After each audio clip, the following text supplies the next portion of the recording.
Ассаламу алейкум достар. Каналыма қош келдіңіздер.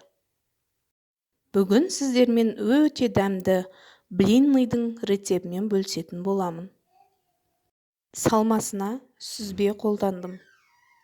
Және бетіне құлпынай тосабын қолдандым. Алдымен 2 жұмыртқаға қантымызды салып, жақсылап араластырамыз.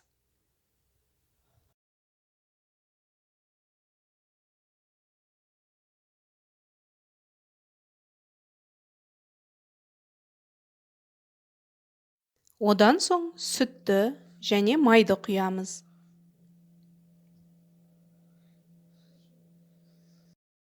Оларды да біркелкі масса болғанша араластырамыз.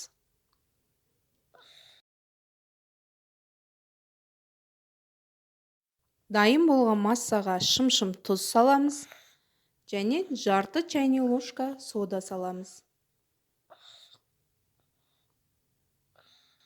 Енді осы массаның үстіне ұнымызды бөле-бөле отырып салып, араластырамыз.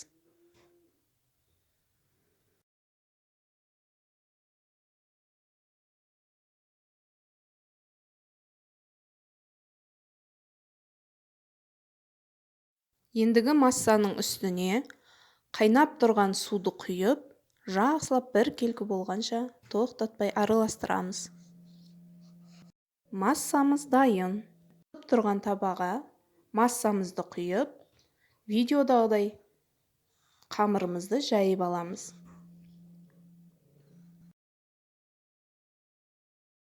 Бір беті піскеннен соң екінші бетін аударамыз.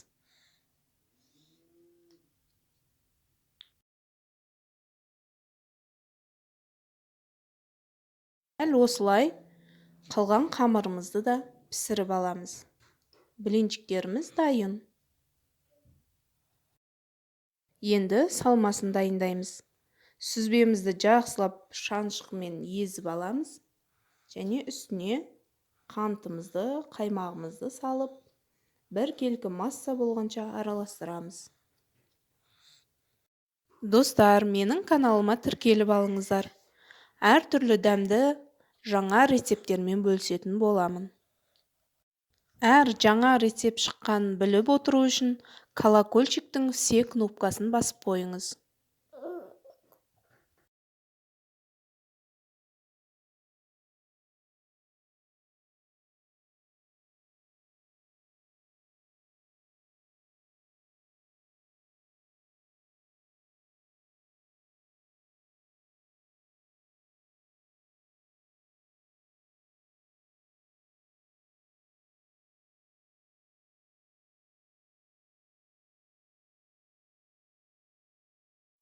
Дайын салмамызды блинчиктің ішіне салып, әдемі етіп ораймыз.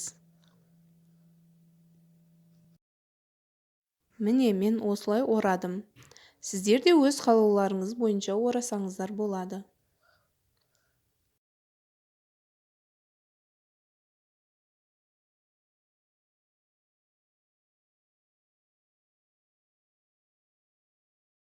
Блинчиктің бетіне өздеріңіздің қалауларыңыз бойынша кез келген тосап пайдалансаңыздар болады.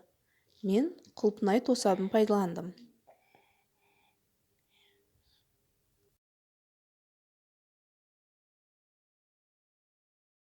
Бұл рецептпен міндетті түрде жасап көріңіздер.